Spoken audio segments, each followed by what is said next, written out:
Yo, what's up? Welcome to Kind of Funny Games Daily for Friday, July 3rd, 2020.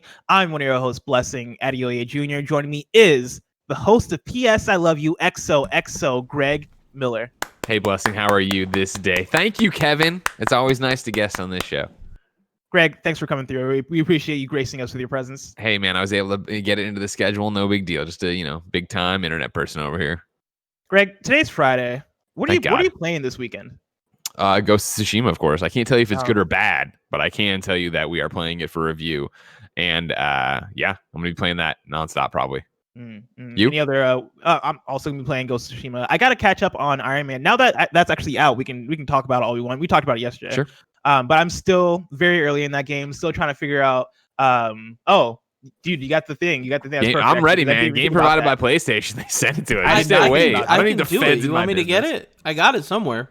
Oh, you got it somewhere? Just eat your bagel, Kevin. It's Friday. Enjoy yourself. Just lay back. It's Friday. If you guys just talk to me once about how this fucking show's gonna Kev, run, here's what I want you to do. Take your bagel and wipe some of the cream cheese on your feet and then turn them to Cecil and let him look away. No, Kevin, I don't know if you realize this. 95% of the show is on the fly. And so I didn't know I was going to talk about Iron Man VR until those words came out of my mouth. Exactly. Smart man over here. I got it. Whoa, he did it. Well, that's Last of Us Part 2, Kevin. Same thing. Close enough. Greg, enough about Last of Us Part 2 and Iron Man VR. Let's get into our stories today. Wait, how far are you going to play in Iron Man VR, you think? Yeah, what are you going to, here's my thing is, honest, here's what I like to do. Mm-hmm. I see something, I say something. You're not going to play Iron Man VR this weekend. I'm going to try very hard. You're not going to. We're talking about it on Monday. And you gave your impressions. Your first impressions are like, oh, the first two missions didn't really do it for me. So, whatever.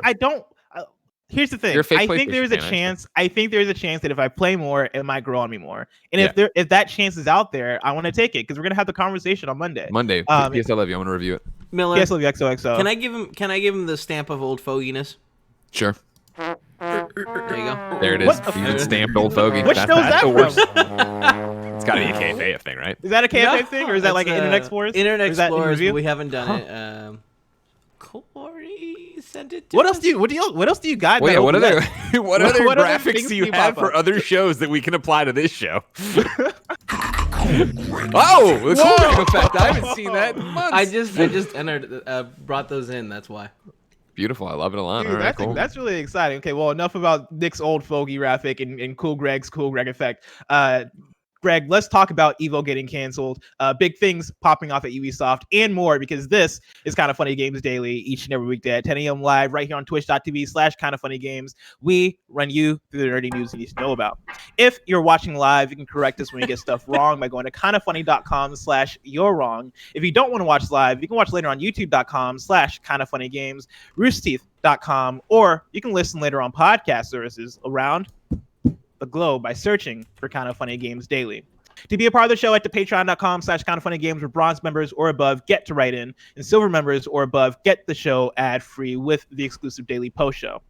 Housekeeping, we're back streaming Predator Hunting Grounds on twitch.tv/kindoffunnygames. That's happening from 3 to 5 p.m. Pacific time. And today's the day. It's the definitive stream. Yesterday, it is. I shit the bed as Predator, and I've been Predator number 1 for this company since we started doing Predator streams. I've been amazing. I feel like we've not been keeping an accurate track of who's been the actual good Predator here, because I feel like I've been putting up a really good fight. Inarguably, I've been the best Predator in the company. Real quick, I just want to shout outs to Cameron Kennedy. Cameron Kennedy make those Thank you, Kev. Inarguably, I've been the number 1 Predator in this company, but yesterday I was terrible, and Blessing, you did pull ahead with a performance, and we agreed that yesterday on stream, today would be the stream where we would decide who is the number 1 Predator in the company, you or me. So I'm excited to see you come out there and play some today.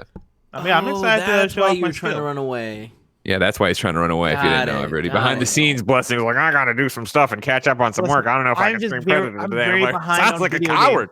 It's been a very busy week. It's been my birthday. Got a whole lot of things going on. I was on a lot of Pierce's podcasts on Wednesday, and listen, I'm in high demand right now. Craig, I don't know if you know what it's like when people just want you to be on their shows and people want you to play their games and people want you to participate in their activities because you're the talk of the town. You're the person that everybody wants to have on their content. For the record, I do know what that's like because 2015 was a big year for me. Oh wow, 2015. Man, what a year. What a year. This is the same year that Witcher 3 came out, and that was the same year for a lot of outlets that year. I don't know if you won any awards that year. I did, yeah. No, I won one, and then I won one the next year at South by too. Oh. Everybody forgets the South by one because South by is a weird thing to win an award at. That was also Gamer of the Year or whatever. I don't know. It's on the shelf at work.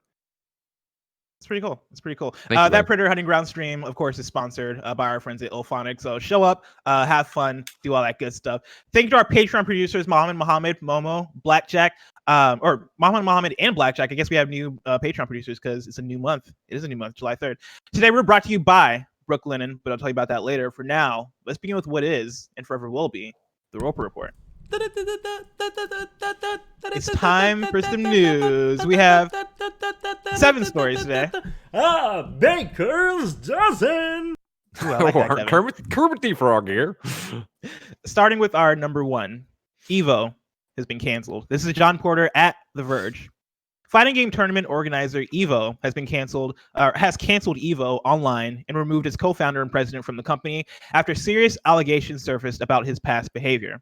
The long-running esports event had previously been scheduled to take place in a new online-only format starting July 4th due to the coronavirus pandemic. The announcement of the event's cancellation comes less than 24 hours after fighting game player Mikey Crackprawn Pham alleged that Queller had behaved inappropriately towards him and a number of other teenage boys in the 90s and early 2000s. Following the allegations, multiple companies pulled out of the event, including Capcom, NetherRealm, and Bandai Namco, as well as players and commentators, according to PC Gamer. This is Evo's statement. Over the past 24 hours, in response to serious allegations recently made public on Twitter, we have made the first of a series of important decisions regarding the future of the company. Effective immediately, Joey Queller will no longer be involved with Evo in any capacity. We currently are working towards his complete separation from the company and have relieved him of all his responsibilities. Going forward, Tony Cannon will act as CEO in this position. He will take a leadership role in prioritizing greater accountability across Evo, both internally and at our events. Progress doesn't happen overnight, or without the bravery of those who speak up against misconduct and injustice. We are shocked and saddened by these events, but we are listening and are committed to making every change that will be necessary in making Evo a better model for the stronger, safer culture we all seek. As a result, we'll be canceling Evo Online and we'll work to issue refunds for all players who chose to purchase a badge. We'll donate the equivalent of the proceeds as promised to Project Hope. Evo said it'll be issuing refunds to anyone who purchased a badge for Evo Online. I'm back to the article now. And that'll be making a donation to Project Hope equivalent to the proceeds from the event.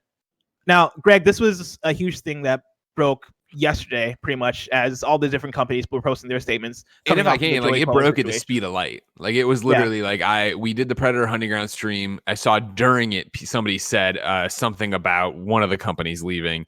Then me, Jen, and Lucy took a walk, and when we came back from the walk, it was already it was on Slack that Evo has been canceled, and behind that was the Namco cancellation. Behind that was the other company that pulled out. It was like, oh fuck, like this all happened like in a 30-minute period.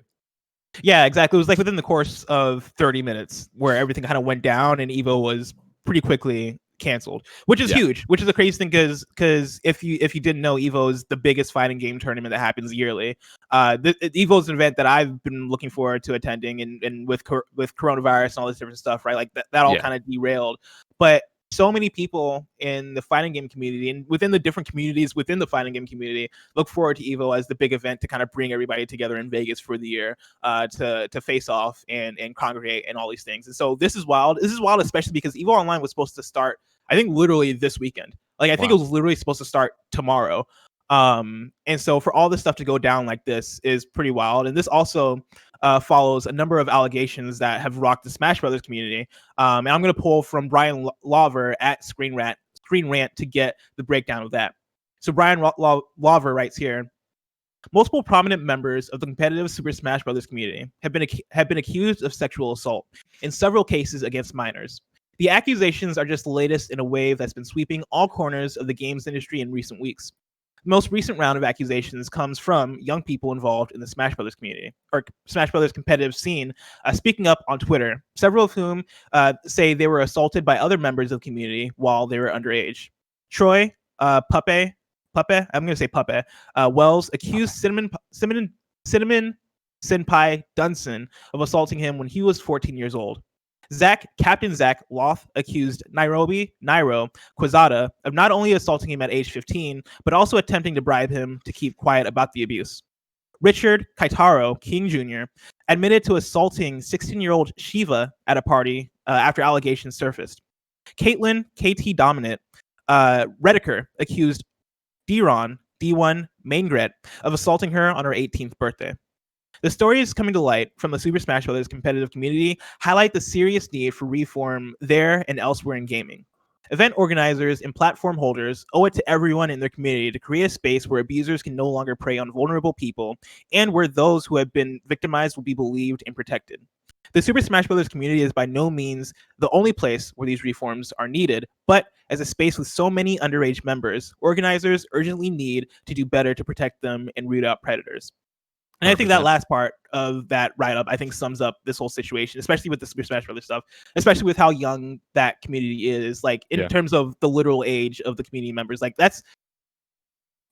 as we've been seeing these stories come out in the industry over the last few weeks and over the last few years, but really over the last few weeks as these stories have come out in a broader way, this is a thing that I think we've all kind of realized has needed reform, and that is ridiculous and unacceptable in the way that these things are still happening. Matters of abuse, matters of sexual harassment, and matters of, literal rape that's going on in these communities.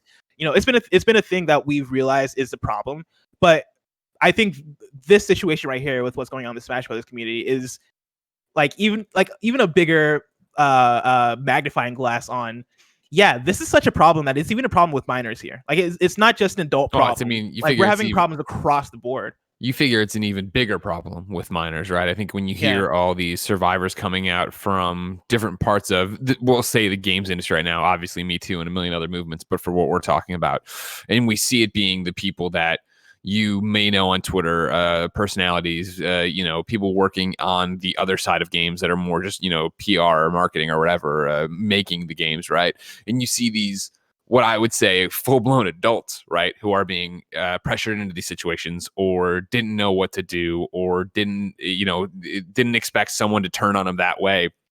That's somebody who is an adult in their industry. Maybe they were just starting out, maybe whatever their specifics are. But again, we're back to talking about them being an adult. You talk about something like this now, where it is that you have a community, and I'm completely going off of this article, as everyone knows who follows Greg or whatever. The fighting game scene, Smash and Evo, is so not my wheelhouse. But for it to be described here as a young, skewing younger community, right? That you are all out playing Smash, that's where it's happening, how it's starting. Think about that of being a kid and being put into these situations and being pressured, and how cool it is to see one of these people who you look up to, who are a big name to you or big name in the community. Again, I don't have a foot in that world, but to have them, reach out to you, and you think it's going to be this Batman Robin kind of relationship, but then it turns into something so dark and sinister. Like, you can't expect. If we can see it happen to adults we know and people that we know, love, and respect so much, imagine being a kid and not knowing any better and not knowing what to do about it. Yeah, and it's super upsetting to see the fighting game community and the Smash community in particular are communities that I'm not really. I'm like you, where I'm not too much ingrained. I have more of an interest in it. I'm very much like a casual fighting game player and a casual fighting game fan, and so seeing this stuff kind of happen from the outside looking in has been shocking. And I've been seeing rumblings on like Twitter and Reddit and different places of people being like, "Oh yeah, this is crazy," but I've not really had the context for it. I've not really had the context to see how crazy it is. And so having it laid out here, seeing the statements from the company, seeing the organizer of Evo, right, like the person that leads Evo, be outed for such such heinous things, right? It's messed up. It's upsetting, and of course these are issues that need to be addressed across the board through our industry and through a lot of different industries. But to see it reflect in this way, in this particular situation, in this particular community, it sucks. And I wish I had more to Totally. say. I wish I was more informed about like the fighting game community and who these people are and all these different things. But I think the thing we can all agree with is that it fucking sucks. Of course. And not to belabor it, obviously, but it is that thing of, even for me, like, I don't know shit about fighting games, right? But I know Evo. And I know how important Evo is. And I know how large Evo is. And I know how many of our friends look forward to going to Evo and playing in Evo and doing those things. I think that's what you're talking about here, where you see someone at the very top turn out to be an asshole, right?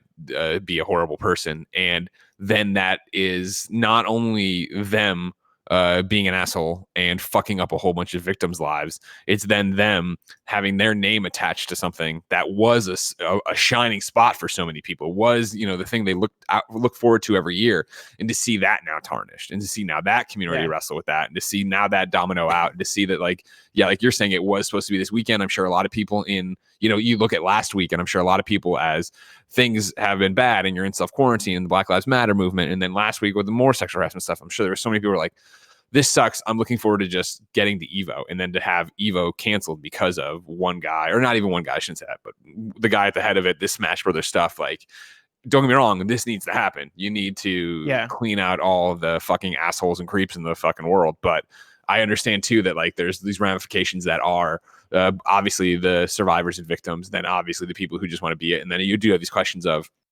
cool, they've removed the guy from Evo. Now, Evo Online's canceled, but they're refunding all the money and all this different stuff. And it's back to the business side of it too, of what does that actually mean? Will Evo come back from this? Would it have a new name? Would it be blown up and reformed? Is it that they couldn't even pay their bills after this because they have to refund everybody their things? That's not that that's by any imagination is the biggest story or the biggest victim in this thing. Don't get me wrong. For sure. I'm not trying to paint it that way, but I've been texting my friend Maria, who's also very into Evo, and we've been talking about like going to our first Evo and all this stuff. And that's the conversation I brought up to her yesterday when Evo got canceled. I was like, is Evo just done forever now? Because I honestly can't see them coming back from this. Like, I think for them to come, and who knows where we'll be a year from now? Maybe, of course, cutting off that dude from the company, and building that goodwill over the year might help them return in a way that works for them. But I wouldn't be surprised to see some other fighting game tournament rise and become the number one fighting game tournament because people are sick of Evo, right? In the same way that we've seen with like gaming forums or like other examples of things that have got buried over controversy and other things rise up because of it. I think that's like the reset era situation. Totally. I could definitely see that happening. But that's going to be kind of a wait and see thing. Yeah. Greg, let's talk about a little bit more lighter news. Story number 2. Ubisoft has announced their new Battle Royale game, Hyper Scape. This is Matt Purslow at IGN. Ubisoft has fully revealed Hyper Scape, the FPS Battle Royale game that has been teased and partially leaked over the last few days. Hyper Scape is a free-to-play first-person battle royale coming to PC, Xbox One, and PS4. Ubisoft have targeted a summer 2020 release, starting with a short closed technical test on PC that'll run July 2nd to July 7th, with more phases to follow in the build up to release. Set in a VR world called the Hyper Scape, the game focuses on a sport called Crown Rush, in which 100 players split into squads of 3. And to be more accurate, I'm pretty sure it's 99 players because 100 isn't divisible by 3. So 99 players split into squads. There's one team that's just one player. This is one dude that's like, what the fuck, man? Why? I just want teammates. 99 players split into squads of 3 to compete for victory. Wins can be claimed in the usual last team standing manner, or by claiming a crown objective in the final phase of the match and holding it for 45 seconds. Unlike most battle royales, Hyperscape's standout feature is that it takes place on an entirely urban map. This city, clearly influenced by Paris, is also littered with jump pads to allow for fast-paced vertical movement. Greg, Hyperscape is a thing that's kind of been slowly been revealed over the last week. Revealed. Yeah, revealed / leaked. And it's been one of those things where I don't think we've been able to kind of place it in like a news day because Monday it was a thing where it leaked, and then as it leaked, Ubisoft also created a Twitter account, and all these different things were kind of happening with it. I had played the game, so I couldn't really speak on it in a way that felt because of embargoes and stuff. I didn't want to break the embargo, but the game was officially revealed midday yesterday, and we can finally talk about it. We have a first impressions up over on youtube.com/kindoffunnygames. It's like a 20-minute video of me and Andy talking about it. I'd played it. Andy had not played it. I think Andy might have played it by now. And I gave last night. Yeah, he streamed it last night. And I gave him all my impressions on the game, and yeah, it's basically a battle royale. It's basically like kind of like a new Apex Legends, but I'll say it's way more arena based and way more fast paced and way more Unreal Tournament-y. Yeah, you talked about being vertical, right? Yeah, it's a very vertical game. And so in the article they mentioned jump pads. There's jump pads all over the place. You have different abilities, and there's like a teleport ability that allows you to basically like zoom like to where you want, and you can use that to kind of get higher ground. There's like a lot of rooftop combat going on in the game. It's really cool. It is the most arena like battle royale game I've played. Oh, okay. And so youtube.com/kindoffunnygames, you can listen to your feedback there. Exactly. Yeah, youtube.com/kindoffunnygames if you want to watch the first impressions and see me kind of break it down over the course of 20 minutes. I'd love to try it out, but I'm sorry, like Captain America's in Fortnite. All right, that's all I need. That's all I need, buddy. I got the skin, I got the shield. That's all I need. And I gotta unlock Aquaman still. I got a lot of stuff going on. So I missed this whole thing. What's the deal with Captain America in Fortnite? They added Captain America to Fortnite. You can buy Captain America skin. Okay, so it's just a skin. It's not like it's not like an event that's going on. It's not like you can find a shield in the map and that changes. No. It's not like the Avengers event they did. Instead, they had you buy the skin or whatever. In the trailer though, when it does, it has the Bifrost. When he walks away, it's got the Bifrost on it, so people are thinking Thor's coming too. But I mean, like, think about it. This season, right now, you can start unlocking Aquaman because he's on the battle pass as well, and there's Aquaman challenges. Yeah, apparently. I don't know if you know this. It turns out that if you have money and a lot of it, all the other companies play nice. They don't give a shit. They don't give a flying fuck who's in what anymore. They're like, oh, our struggling comic book business? Yeah, if Fortnite wants to give us $1 gajillion, go ahead. We don't care. Greg, speaking of Ubisoft, story number 3. Ubisoft is restructuring its editorial team. This is Rebekah Valentine at gamesindustry.biz.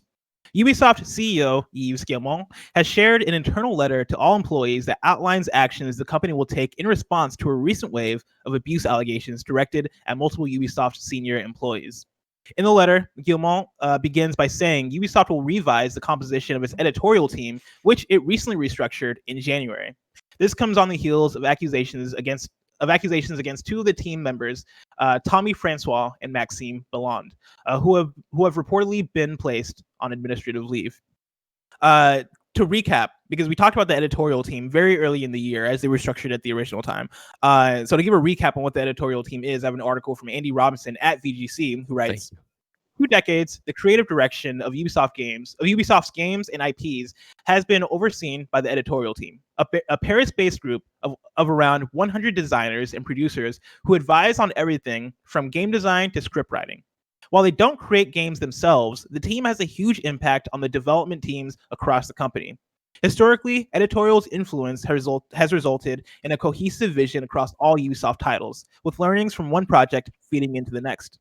It was the editorial team that drove the company towards open world and systemic games, pushed online elements, and insisted that its narratives had a thematic basis in the real world, but avoided taking a political stance.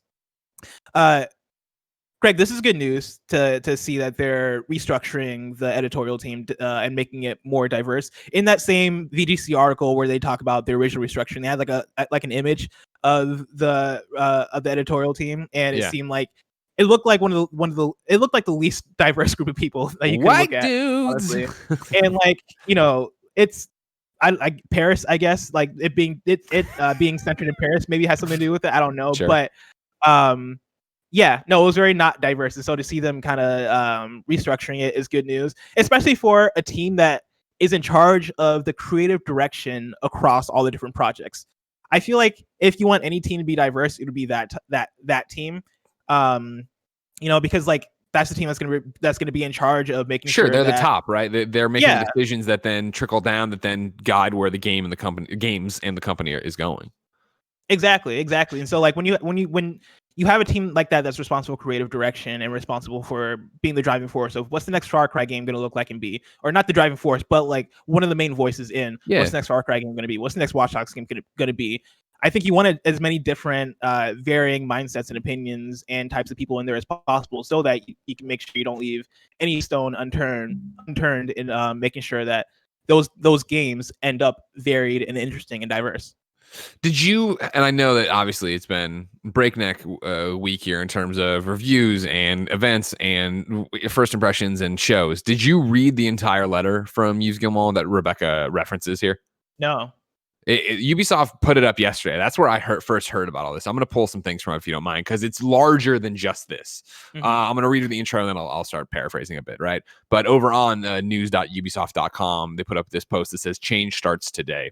The following is an internal letter from Ubisoft CEO Yves Guillemot shared with his teams earlier today. "Dear all, the situations that some of you have experienced or witnessed are absolutely not acceptable.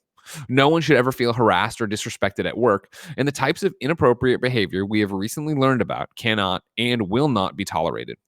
To those of you who have spoken up or have supported colleagues, I want to be clear. You are heard, and you are helping drive necessary change within the company.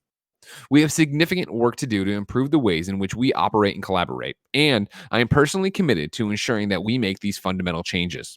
They need to be profound, and we need to implement them quickly at all levels of the organization. Specifically, I have decided to revise the composition of the editorial department, transform our human resource processes, and improve the accountability of all managers on these subjects. We are not looking for a quick fix, but rather a structural shift at Ubisoft that fully aligns with our values that we do not tolerate toxic behaviors, and where everyone feels safe to speak out. We must do everything we can to ensure no one is in these situations ever again.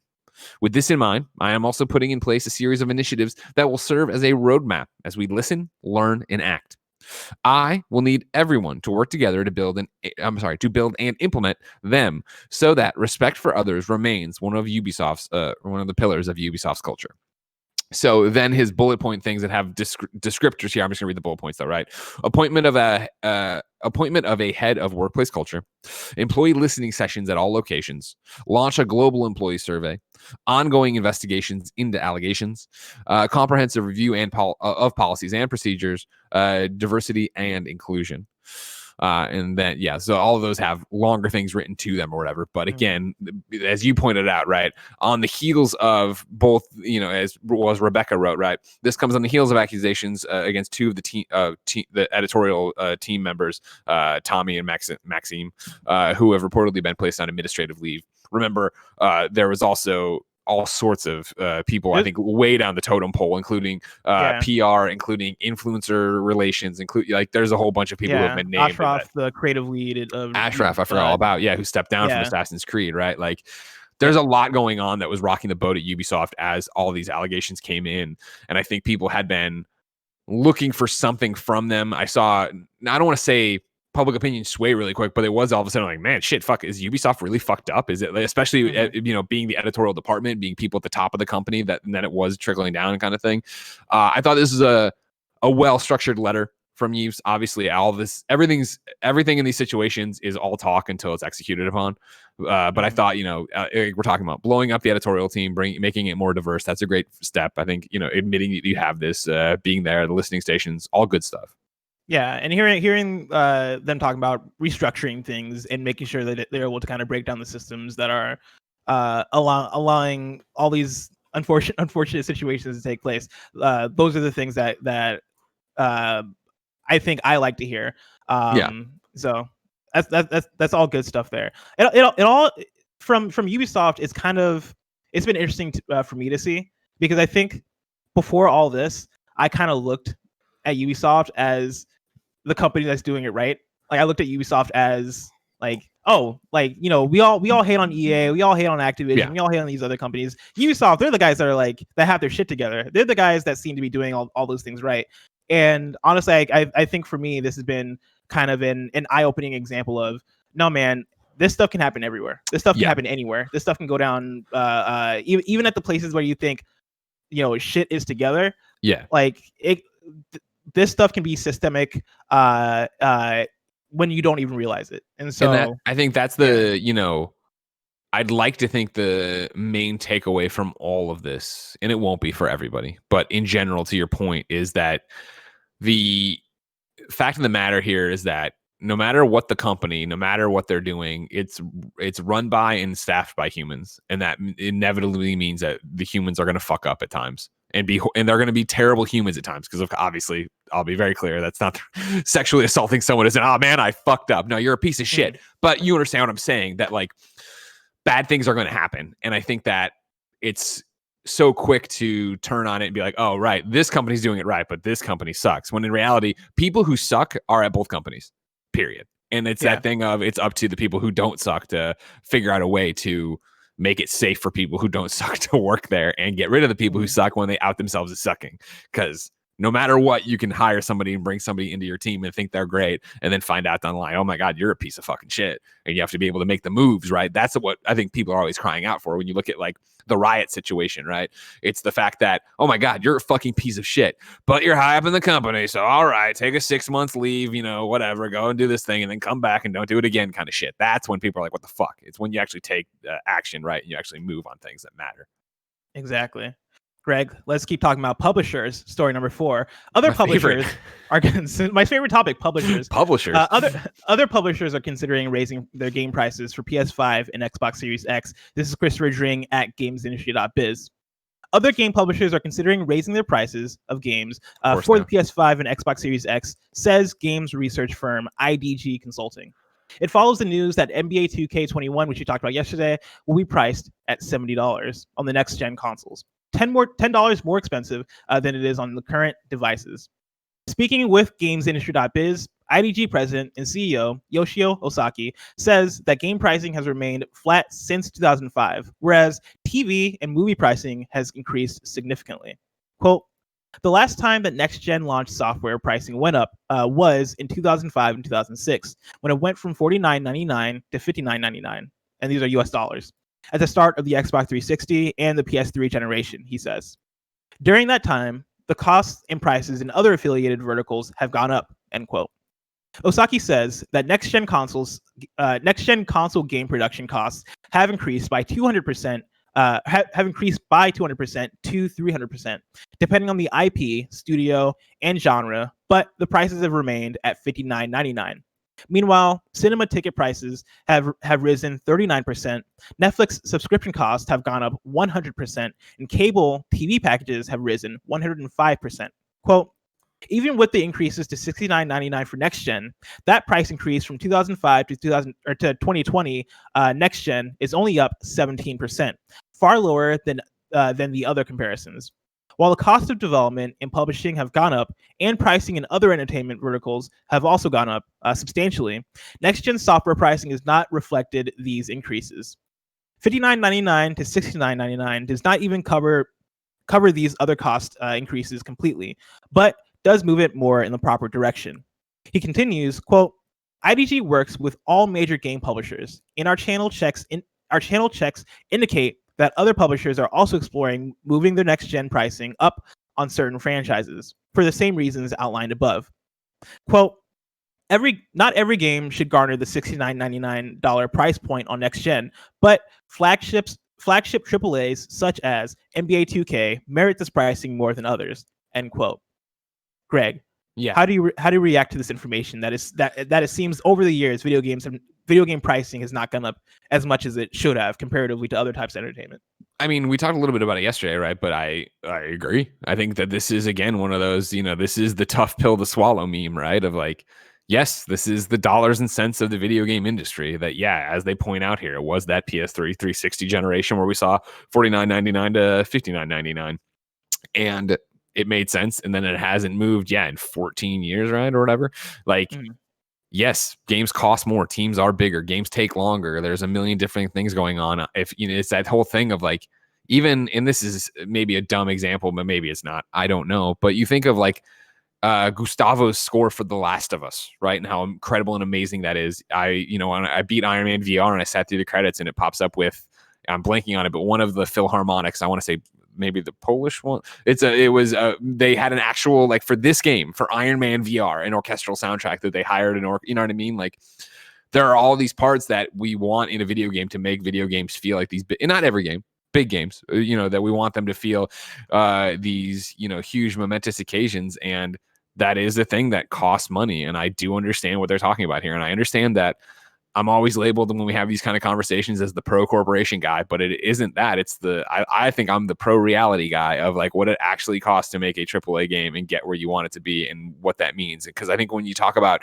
oh yeah, Last of Us Part 2 is this amazing game, and Naughty Dog's this, few hundred people that are making this thing. That's awesome, and they need to get paid. Yes, they do, but so do the mocap people, and so do the mocap studio they rent, and so does the translation, and so does the people who are doing that over in like they're if you sit through the credits of a video game, they're not just putting those names on there because they had a tangential relation. Sometimes, like when you have like the Sony suits on there or whatever, it wasn't like Shuhei Yoshida was rolling up his sleeves and cracking the atom over there. But like when you get into the localization, when you get into the people who are working in other territories, when you get into things like games are this giant thing. And again, this is the hard pill to swallow of this article. Like, I'm not saying every game. I'm not saying every indie should be that much, right? Like this is what we're talking about of exploring the scale and having all these different things. And as much as you want to sit here and go, oh, 2K has so much money, maybe NBA 2K21 does cost that much and does need that much more. Now, granted, it's weird because they're the ones who are charging you the $100 to get the upgrade version, but put that aside for a second, and like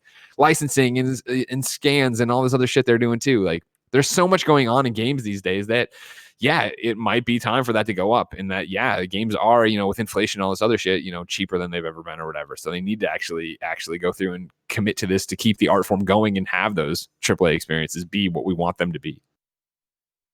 Greg, Harvi Coline writes in to patreon.com/kindoffunnygames and says, are the economics of a game's target price more important to the industry than just the bottom line? I was listening to your discussion around the possible move to the from the $60 standard. Of course, as games get larger and more detailed, costing more development time and effort. Given that the $60 price point has stayed so long, do you think that it has, in order to remain at that point, spawned numerous innovations in game development? We have engines like the Unreal and Unity engines becoming more important tools for developers who can't justify the cost of making their own engine, yet at the same time allowing more creators than ever who would never have been given or who would never have been able to develop one into the ecosystem. It seems that a fixed price point isn't just a tug of war between consumers and developers around value and cost, but also a driver of important advances that can have an overall positive impact. You say that game prices can start more accurately reflecting cost, but how might that affect further progression? Greg, I thought this was a very interesting question, in the idea that because game prices haven't gone up, you've seen different innovations in the space because of that. My mind immediately goes to the Unreal Engine 5 reveal and seeing takes from people reacting to it, being like, oh yeah, some of the tools they showed there could rapidly quicken the development process in terms of being able to I remember the example they gave in the actual engine demo was the statue thing where rather than have to make low poly models of this, you can make one that looks fucking awesome and then just and span them out 500 across the thing. Exactly. And things like that I think could help quicken the development process to make things easier for developers. Do you buy this idea that because of the $60 standard price point, we're now we've gotten innovations because of that? I don't. I don't. I think that's natural. That is a natural progression of industry. I think when you look at when somebody comes along with a good idea and figures out a way to build a better mousetrap, I think people go that way. And I can't believe I'm referencing shit that is actually academic or from history, but think of Henry Ford and the assembly line, right? That changed the way people made cars because, hey, that's a brilliant way to do this. And it's a way to optimize it way quicker. I think as video games were more, and I think if anything, he's talking about, has the $60 price point spawned numerous innovations in game development?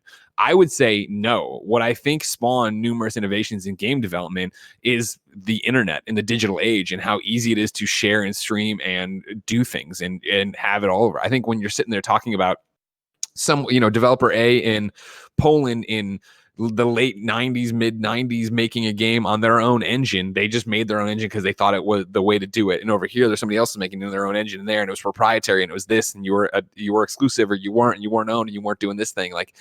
I think there was more of a let's get in there and do it and try to own it lock, stock, and barrel thing. I think it's a similar situation to, I think back to my argument here, and I'm kind of getting all over the map, but it's the same argument of PlayStation, where it used to be, We want exclusive experiences. Let's buy developers. We will buy developers. They will make them for it. It'll be for Sony first parties.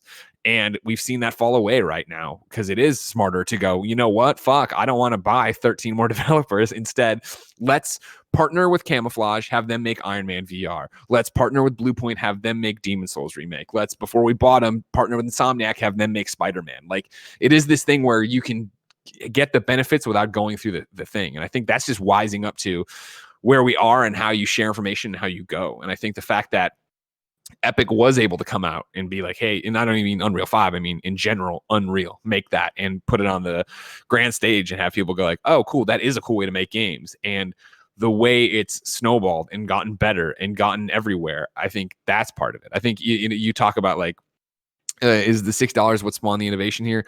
No, it's the same way that PlayStation 4 isn't using a cell processor like PlayStation 3, because for the longest thing you'd think, all right, cool, we need to be doing something incredibly different to be the reason you'd buy this system. So PS3 is going to run on a cell processor, and everybody's like, that's complicated and fucked up and actually gets in our way. And PlayStation backs down and like, all right, cool, it's basically a PC. Like, everyone moving that way is trying to go the path of least resistance to not do this $6 price point as much as get their games out faster, get their games more profitable, get their games, in a way that run better. I don't buy it that it's all because $60. Yeah, I think for me, the $60 price point is a thing that is reflected mostly. If you want to talk about innovation, which I don't know if I'd call this innovation, I think it's reflected mainly in the ways we see monetization and in ways in which we see the evolution of games as a service and DLC and all that stuff play out over the last couple of generations. I think because of that $60 price point, that's probably why Star Wars Battlefront 2 was monetized the way it was. That's probably why we see games like, and I don't want to see. I want to say that's why we see games like Destiny and Destiny 2 be monetized the way they are. But I think that would have happened regardless of the price point. I think the post-launch content and post-launch DLC and the post-launch process of season selling packs and selling season passes and selling battle passes, I think that's just natural to the to where video games have gone in general, to where the internet has come and where that integration has gone over the years. I think that's a natural thing. I think the levels of it and the way that stuff is kind of measured out in terms of what we expect out of a battle pass, what we expect out of a season pass, I think that is reflected by the $60 price point. And maybe going up to $70 means that we see that stuff kind of lean back and come down a bit. You don't think so, Greg? Not a chance in hell, dude. We let the genie out of the bottle, and he is not going back in. I'm sorry. And again, this is the problem, is that I think, and I shouldn't say problem, but it's part of the argument we're having. That's a fun video gamer argument, right? But it is also trying to wake people up to the realities. Go back to the article itself, right? Quote, even with the increase to $69.99 for next gen, the price increase from 2005 to 2020 next gen is only up 17%, far lower than other comparisons. Like, this doesn't solve the problem. It makes the financials better, but it doesn't solve the problem people are having in making these giant games. And yes, I do agree with you that the fact that we were stuck at $60 price point did become of shit. How do we keep monetizing? What do we keep doing? And it was this, people love DLC. They love all these different things. Why not start attaching? I think one of the, overlooked examples that I think is a great example of it is Assassin's Creed. And I'll use Odyssey, even though it's been there before. But Assassin's Creed Odyssey, right? Like, outside of the season pass, outside of the DLC, like, episode of Atlantis or the Hidden Blade stuff, Legacy of the First Blade. They also have like the costumes in there of like, buy a Helix pack and buy this suit of armor and this thing and look like that and make your horse look like this. Like, they're microtransactioning that to hell, not in an egregious, we're dirty, at least in the Greg Miller sense, dirty way. It isn't a way of like, hey, we're not put out Odyssey. We didn't put out another Assassin's Creed the next year. We know you're still playing this because it's so huge and there's so much content. And if you love it that much, hopefully you'll buy this suit. But like, that's not going away. As games get bigger and they want you to still be committed to these games, like, don't for a second think if Valhalla next gen comes out at $70, you're going to get everything for free. Like, no. And I don't think you'd ever I don't think you'll see it slow down, because it also mutated along the way, where it went from, all right, cool, I'm playing Prince of Persia on PS3, and now what the fuck? The DLC is the actual ending and I have to pay for it again. Fuck off, right? Fortnite and the battle passes, and in general, like games like The Division or Destiny or whatever, which are, hey, you're coming back to this game day after day, night after night, week after week. Like, we want you to be able to buy stuff to support it, but then also you want to get something out of it, right? Like, I just this is a walk, but stick with me. Today, I just put up the video over on my Twitter. There's the Greg Miller / kind of funny Easter egg in Iron Man VR.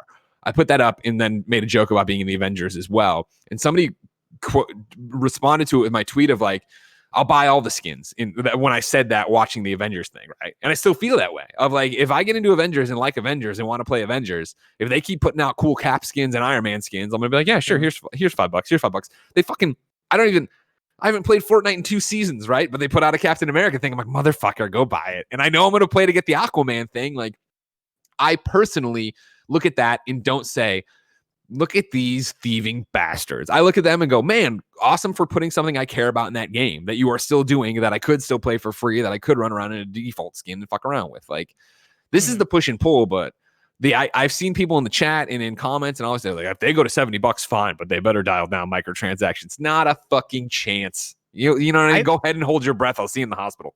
I do think the one thing is there is going to be that push and pull with the audience. And I think in the end, I could very well see companies winning that push and pull of like, okay, yeah, you guys are mad, 100%. But we still got your money.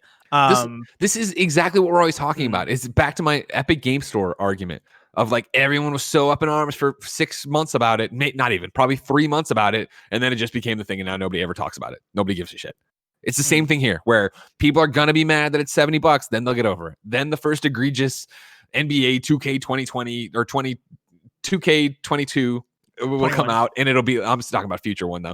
The first egregious microtransaction, whatever the hell, buy gold currency to fucking change your, I don't even know, bow color, it'll come out and everybody will be like, oh my god, it's, and then bow color in NBA 2K. Yeah. Oh, you didn't know that NBA 2K 2020, or I can't say it because it's NBA 2K 22. Yeah, they're gonna have bows in it. Yeah. Big deal. Big deal. There's a whole mini game. There's a mini game where Larry Bird tries to drain 3-pointers, and then when he misses, you shoot him with the bow. That's the mini game. You're not actually shooting the shots. You're shooting Larry Bird. You're shooting the misses. Damn. Coronavirus has changed basketball. That's wild. It's like rock and jock now. Greg, these next 3 stories are going to be some quick ones. This next story is actually a very sad one. Story number 5, popular Twitch streamer Byron Reckful Bernstein dies at 31. This is Ellise Shafer at Variety. Byron Reckful Bernstein, a popular video game streamer on Twitch, has died, according to social media posts from his ex-girlfriends and brother. He was 31. According to Blue Madrigal, his ex-girlfriend, and one of the people who initially confirmed his death on social media, Bernstein died by suicide. Bernstein went by the name Reckful on Twitch, where he was best known for his World of Warcraft streams and had over 936,000 followers. Most recently, Bernstein had been working as a developer on his own video game, Everland, which was set to release later this year. Greg, this is a sad story that I saw blowing up on Twitter. And this is one of the ones where I wasn't really familiar with who Reckful was, but me either. Read through the story and was very saddened to see that he was this huge Twitch streamer and died by suicide in a way that I think is a reminder, like in the same way that any company can be I guess corrupted by whatever might be going on there. In the same way, anybody can be going through problems. Anybody can be going through depression. Anybody can be struggling. And so to that, like, you have a good post that you put up on the forums, Frego, saying that you're not allowed to kill yourself. And I don't know if you want to like expand on that at all, but yeah, I mean, I very much echo that.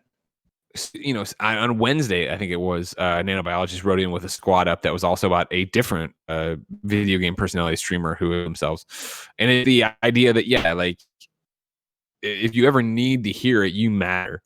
You know what I mean? You matter to someone. You're not allowed to kill yourself because like that's a selfish move, and I understand you're in a bad place. I understand you're thinking about that, but reach out and talk to somebody, whether it is the suicide prevention hotline, whether it is someone in your friend group, whether it is your family, like. No matter how dark it seems, there's always, and I think that the post you're talking about that we put up, and I know it's since been down because the forums are down, but it's then resurrected itself on Reddit. It's not like meant to be confrontational. It's just meant to give you the hard that you're not allowed to kill yourself. Like people care about you. You are loved, whether it is your best friend on the internet who talks to you about video game today, which is a legit relationship.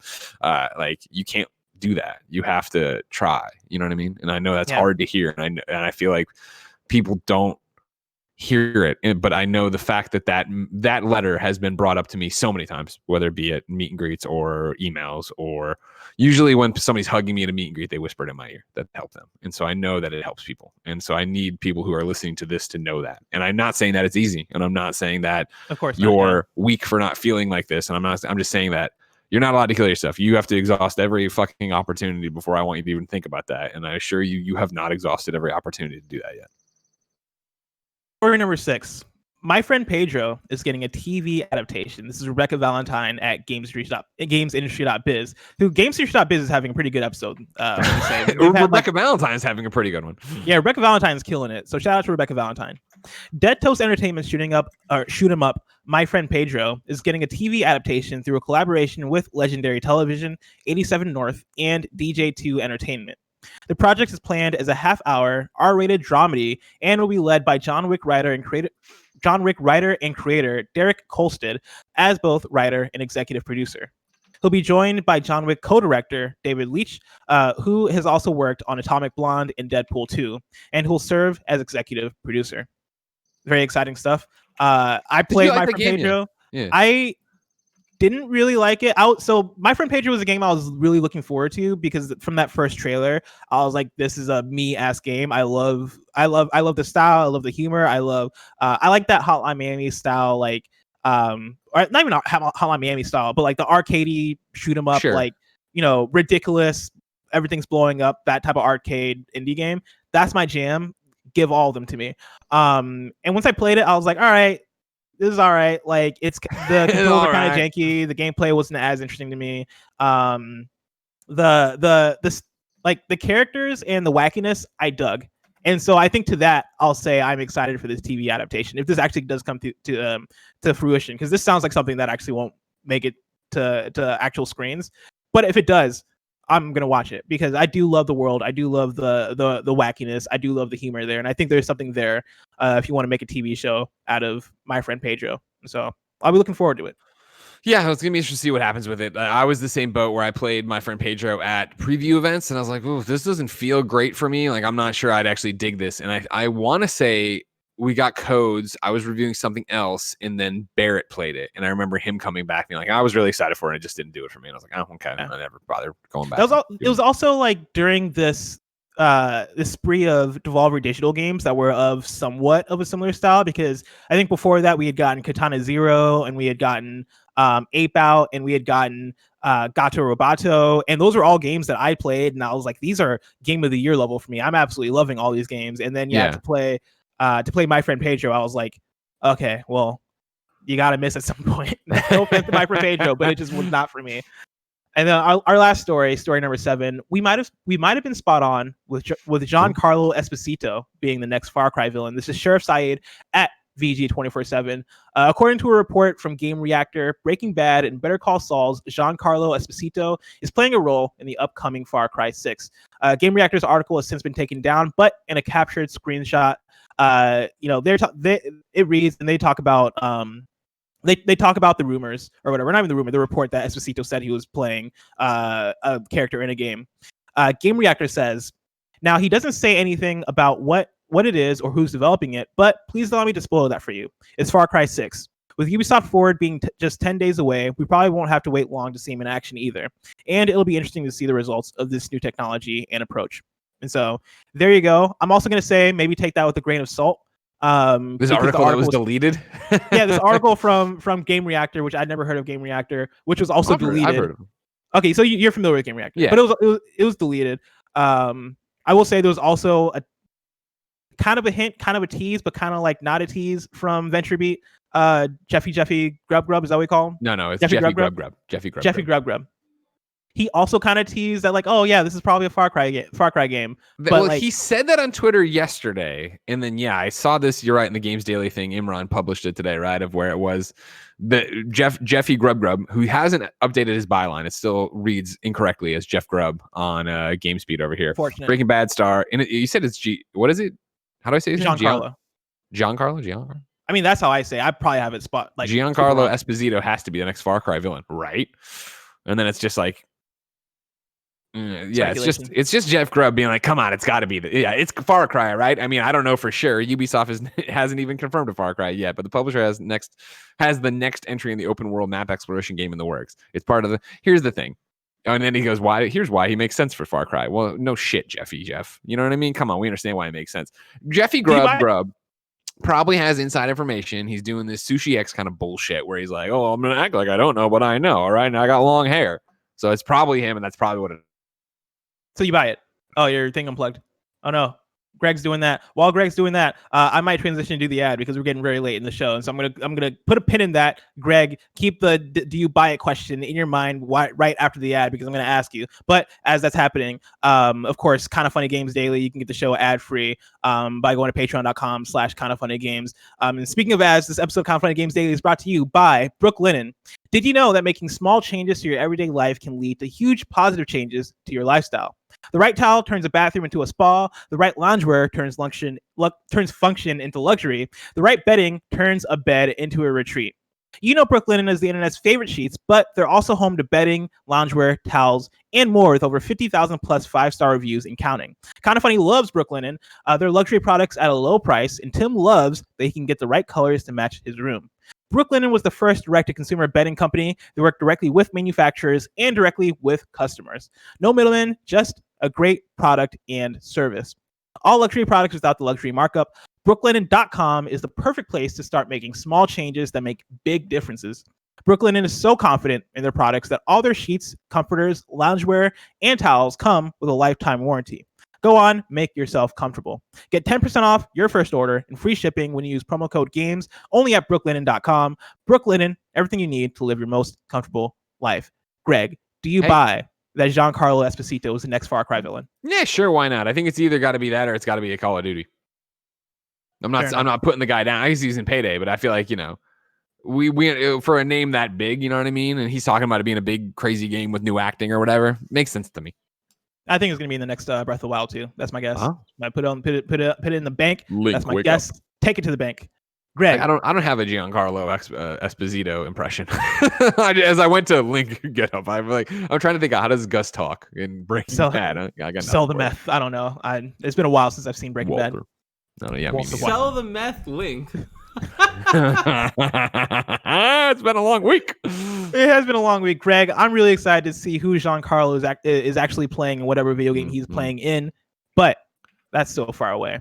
If I want to know what's coming to Mom and Grop shops today, where'd I look? The official list of upcoming software across each and every platform as listed by the Kinda Funny Games Daily show hosts each and every weekday. Yeah.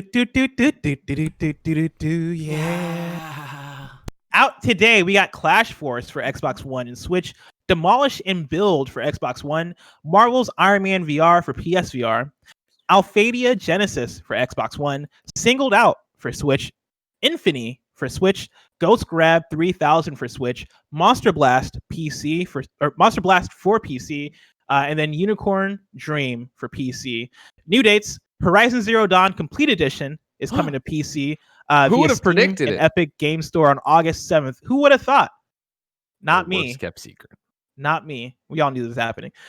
Blazing Deserts, the new DLC for the acclaimed tactical RPG Battle Brothers, will be released on August 13th for $14.99. And then Overcooked 2's brand new seasonal Suns Out Buns Out DLC is out on PC with a console release following later this month. And then Wit writes in to patreon.com/kindoffunnygames and says, Hades from Supergiant update. Hey y'all, just wanted to shout this out because y'all haven't mentioned this announcement on KFGD. Supergiant, one of the best game developers working today, announced last week that Hades is exiting early access and will have a 1.0 launch this year. And Greg Kasavin announced that they're currently figuring out what platforms to bring it to. Greg, call Shu and get him on this. After making my favorite game of all time with Pyre, I just want to blast the horns for Hades, which takes Supergiant back to their action roots with Bastion, as they move into the roguelite genre and also tell their biggest story yet. I'm actually really excited for Hades. I really want to play it. I'm looking forward to it. I love me a roguelite. When it's awesome, and that's said from day one of it because I downloaded the Epic Game Store back to play it, and when it dropped and screw around with it, and I was playing, I was like, I gotta stop because I want this to come to console. So hold on. Are you calling Shu? I'm making some moves over here. Don't worry about it. I'm making Greg Miller money move. Should I move on to the next thing, or should I? Yeah, should go I wait for it. you Go for it. Yeah, I'll interrupt you if I have anything I have to do. Please do. Now it's time for reader mail. You can write into patreon.com/kindafunnygames to get your questions read on the show, just like Dale. Dale writes in and says, now that we're a good way through the E3 replacement summer, I'm curious how the numerous... Let me start that over again, because this is written in an interesting way. Now that we're a good way through the E3 replacement summer, I'm curious how the number of showcases affected outlets like Kinda Funny. Has more opportunities for impressions, reactions, and spread out news had a noticeable effect on views or traffic for Kinda Funny over previous years? This is like a Greg and Tim question. It might even be more so a Tim question, but Greg, do you have any input on this? Yeah. I know Tim is like the numbers guy. Yeah, but I mean, like I've been around. I've been lucky enough to be employed by Tim here at Kinda Funny long enough that I know the numbers as well. Dale. So yeah, we just did a Gamescast, obviously, where we talk about this and we talk about it being spread out and exhausting and all this other stuff. But that was, you're right, more about like us as content creators and making the stuff and yada yada yada. And for this, you're asking this a great question of how the showcases affected us. I would say across the board, our content is doing better because of it.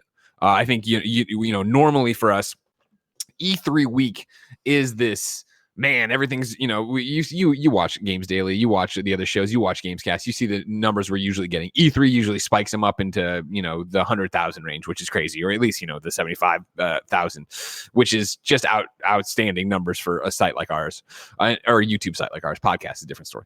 Anyways, though, E3 week usually brings that on really hard and it's awesome, and then it goes super quiet. So the fact that it's spread out is actually keeping numbers higher. I think Games Dailies are performing better because there's more stuff going on. Also, Last of Us is in the middle of this, which is just juggernaut numbers right now for us. Mm-hmm. But beyond that, the reaction streams, those archived on YouTube, do really well. The post shows do really well on YouTube and the podcast and stuff. So we are seeing noticeable upward trends on this as it is more extended out. So it's hard to say, because I guess it isn't hard to say.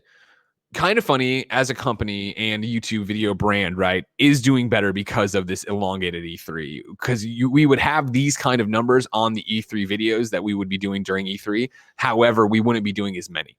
We wouldn't be as reacting to as many showcases. We wouldn't be doing as many post shows. We wouldn't be doing as many first impressions. Like, the fact that it's spread out actually does give us a whole bunch of work on this. So what you're saying is that this should last forever. We should keep doing it this way. I mean, I prefer companies shouldn't change. People should change. They should evolve. Do those different things. Oh no, what's happening? What's this? I'm fully expecting Shuhei Yoshida. Hello. So you know. Hello, Greg Kasavin from Supergiant. This is Greg Miller from Kinda Funny Games Daily. How are you? Hey, how's it going? I'm doing all right. How about yourself? Well, I'm a little bit angry, but I'll get to it in a second, Greg. So you're live on the air right now, twitch.tv/kindafunnygames. You can't sue us now that you know. A listener named Wit wrote in, and Wit was saying about, hey, there's a Hades update from Supergiant. Basically, that you said that you're going to be exiting early access and we'll have a 1.0 launch this year, and that you announced they are currently figuring out what platforms to bring it to. Is this accurate? That is indeed accurate. Yes. How are you figuring it out? This game is great and it needs to be on the PlayStation 4 with a very good platinum trophy. All right, I don't want a bad platinum trophy. I want a very good platinum trophy. You can't hear Blessing. He's on the show, but he's in another room, obviously. He says PlayStation 5. That's a great point, Blessing. Good point. So, who do I need to set you up with? I thought you knew everyone at PlayStation. What do you need from me? We know people. It's just you're acting like you don't. You're acting like you don't online. There are many considerations, especially as a small little run-of-the-mill independent game team, because it's a ton of work, sadly, to bring our games to different platforms. So we have to be real careful about figuring out which ones in what order and that sort of thing. We've always had to make decisions like that, and they're like some of the most painful decisions we have to make, because we would love our games to just instantly be available like in all the places people want to play them. But the reality is like it's hard for us to pull that off. Sure. Kind of physically. So that's kind of the reason we haven't committed to anything just yet. That's fair. I'm not gonna lie. Not gonna lie, I'm not gonna lie. This is a very jokey segment that you gave a super serious answer to it. Yeah. No, I'm glad. Now I'm turning off the Greg character and just being the Greg Miller host personality guy. No, that's a great answer, and I totally understand that. Yeah, people get super fired up about this stuff, right? So yeah, I can't help but take it seriously because I know how much it means to people, and it means a lot to us too. But yeah, like we're definitely thinking about all the. It's awesome that people want this game in different places like PS4 and PS5 for that matter, as you mentioned. So we're thinking about all our options. Okay, all options are on the table. I got figure it out. Well, Greg, Hades is fantastic, and no matter where you put it, I'll play it. Oh, thanks so much, man. It's good to hear from you. Thank you for calling. Oh, anytime. Yeah, it's that thing. I only call my friends when I'm on the air. So you're good. Everything's good. You're okay. Yeah. No, we're doing good. We're glad to still be able to make progress and work on this game every day. People are really digging it, so I count my blessings. Awesome. All right, we'll talk to you soon. Yeah, take care, man. Bye. You can't joke around. Greg's too serious. He's too good of a guy. You call him, you're gonna give a jokey thing like Pete Hines. Jokey answers yesterday. No big deal. Yeah, I was like, here, let me tell you the business. And I'm like, oh shit. I was planning to like joke around and being like, okay, what are these indie developers gonna act like they don't have all the money in the world? They released Bastion Pyre, but then when you got into a serious answer, I was like, okay, no, that makes sense. I understand. Yeah, we're sorry. Please get back to making your game. We're sorry. Take care. Please, I apologize for bothering you or even thinking about bothering you. Now it's time to squad up. You can of course write into patreon.com/kindoffunnygames to squad up. You want to play games with other people in the community, just like Scott Butterworth did. Scott Butterworth wrote in with the squad up on PC and says, during these quarantines, I've been working 50 to 60 hour weeks for the post office. Starting tonight, I've got a week-long staycation, and Mrs. Butterworth gave me the go-ahead to play video games until my eyes fall out. With that in mind, I'm looking for some help in GTA 5. I've always wanted to get into it, but I've never had a crew. I'd love to have some best friends show me the ropes and run some heists and have some laughs. You can add Scott Butterworth on Steam through the username scottymcbutters. That is Scotty McButters, all lowercase. I don't know if that matters for Steam, but if it does, Scotty McButters, all lowercase, all one word. Now I want to point out that we know a Scott Butterworth, right, in the industry who works with us on the Borderlands show. And I was like, oh man, that's awesome. Is this him? And then it gets to, I work in the post office. Like, oh no, not you. Oh, it's not him. Okay. I mean, it might be like a double, might be smart. Hey man, after my long day at 2K, you know what I love to do? Wind down at my second job at the post office. Deliver some mail. Now it's time for kindoffunny.com/you're wrong. We write in, let us know what we got wrong as we got it wrong. And I don't know if my eyes deceive me, Greg, but it looks like you're wrong is empty. Yeah, that's you right. See this? No, I went through. Random wrote in with one that was more editorializing, so I got that crap out of here, and then that's pretty much been it. Wow. Your hosts for next week are as follows: Monday, it's Tim and Imran. Tuesday, it's me and Imran. Wednesday, it's Greg and Gary. Thursday, it's Greg and me, and then Friday, it's me and Greg. We're reunited again. Thursday, Fridays, your blessing Greg days. Get hype. Look forward to that. Of course, this has been Kind of Funny Games Daily, each and every weekday at 10 a.m. live right here on twitch.tv/kindoffunnygames. We run you through the nerdy news you need to know about. We have a Patreon post show for those that are subbed at the silver level of patreon.com/kindoffunnygames. So stick around for that. Otherwise, until next time, wear your masks. Yes.